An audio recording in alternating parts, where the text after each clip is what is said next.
We're right at the junction of the paved road, headed now to water cache number 4, and we'll be able to fill up there and see some more, a little bit more wilderness country, a little better hiking.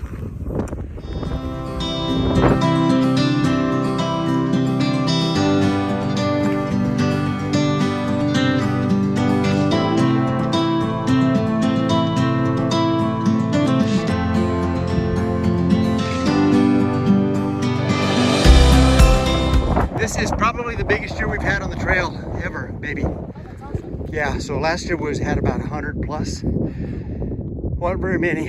Yeah, I'm pretty sure I've heard of close to 50 just in the like 3 days around when I started. Yeah. So I'm Buffalo Chip. I'm Noodle with a question mark at the end. Nice to meet you, Noodle. Nice to meet you. All right. You meet the nicest people on the trail. No, I'm happy to like. So are you ready for the Wind Rivers? Yeah, oh, I'm ready. I'm ready for everything.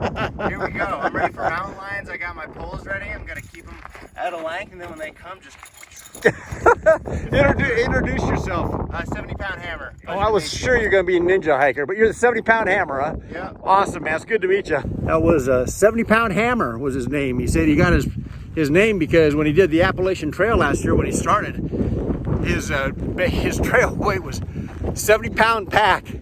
So he said he had a little something for everything in the pack, but it didn't take him too long to get rid of stuff and get it down to just the essentials.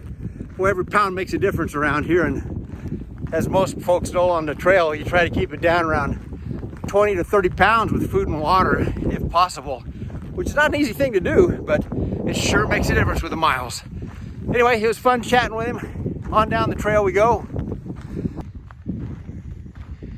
Well, here it is, the first Ocotillo in bloom so far on the trail. Absolutely my favorite desert plant.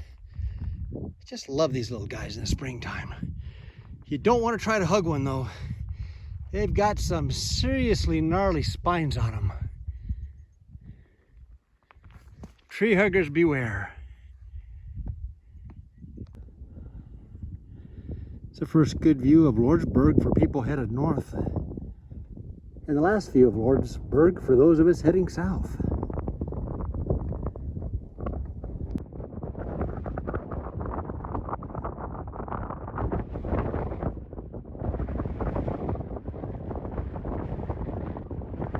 Howdy to Eric. Howdy. Petrified Forest after water cache 4. 4. Yeah. I haven't been there yet. Yeah, it's really cool. Okay, I'm looking for it then. Yeah. Thanks, man. Yeah, no problem.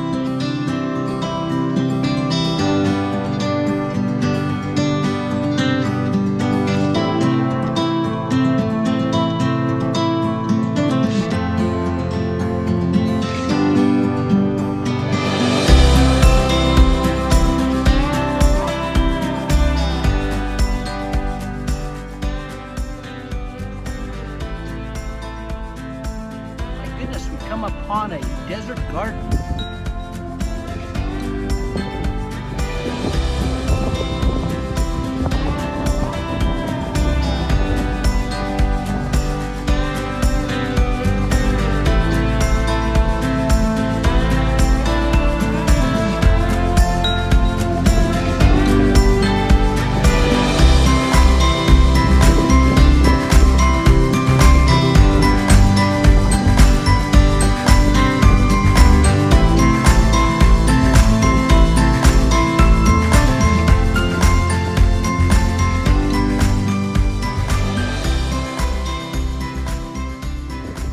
Well, it's a little hot to be hiking. I think I'll find some shade. Hunker down for a while.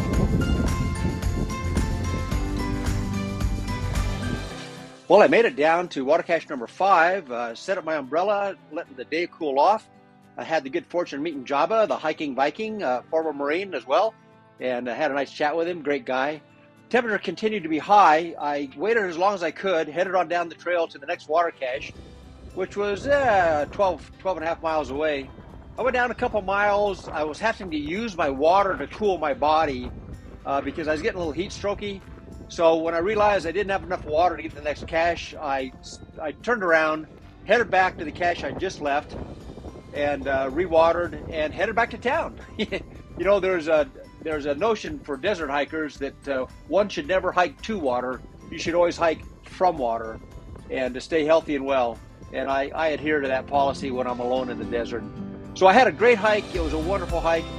It was not successful in that I did not get to close out that piece of trail that I missed last year. But hey, there's always next year. And as long as I'm kicking, I'll give it another go. See you next year, Lordsburg.